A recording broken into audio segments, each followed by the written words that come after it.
Yes. Thank you. How you doing, sir? Hi. What do you think about government and mental health? What do I think about government and mental health? Yes. Ooh, I don't know. I mean, what can I say? Do I think the government should do more in the area of mental health? Yes.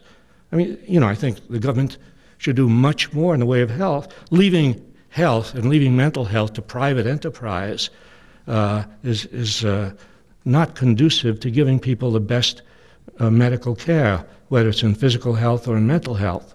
So, yeah, I think it would be important for a universal healthcare system where people who have problems in mental health can take care of those problems without spending a lot of money, and where that kind of help is available to them, and the government can be a kind of intermediary for that process. I don't know what else to say. I don't know that much, Well, the government seems to overtake funding and grants for mental health. It seems so every year. It seems to do what? Every year or so, I've noticed through candidates being elected governor or through the fights, just like gay and lesbian rights, they seem to battle back and forth, and whether they give or take the rights, it seems like we're always economically fighting for them.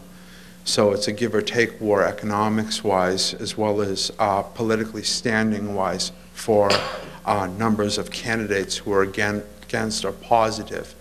And it seems like the deciding vote always comes up to the one standing in power. I think that when my own political view is that if they were to take away the rights where they already been initiated, that they were at the benefit of mankind, why take them back? Well, what gives them a right to do so over short notice? Well, all I can say is I think you should find people who agree with you about the mental health situation and organize and campaign for what you believe in. Are we near the end of our rope? I mean at the end of my rope. And We'll take one more question. yeah, who are my handlers here? Alex? Yeah. What is our situation with time? Let's take one more question and then we'll do the signing. One more question and we'll do book signing. Okay. Good evening. Hi. I'm a second semester senior here at Brandeis, which means I'll be graduating this May. For the past 4 years, I've been taking courses on justice and liberty and doing case studies on developing nations being taken advantage of by multinational corporations and writing papers about the dominating power of money, interest, and this and that. But now it's time to graduate and get a job. And those things are all well and good from behind my desk in my room.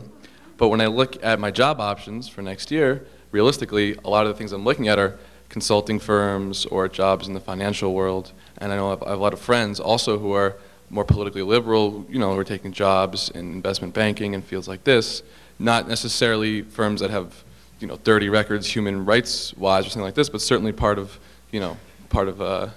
what you're talking about.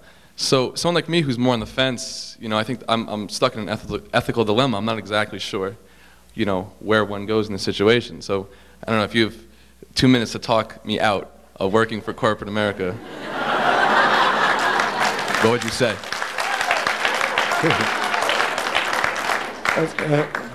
2 minutes to solve your problem?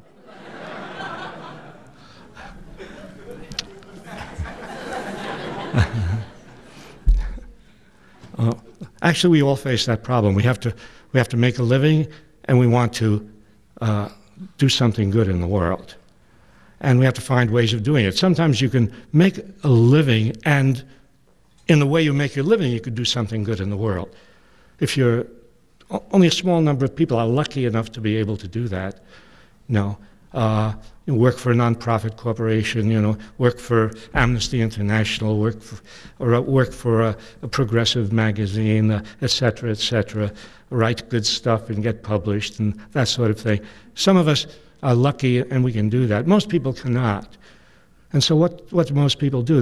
You make a living in whatever way you can, so long as you don't kill people and exploit people fiendishly.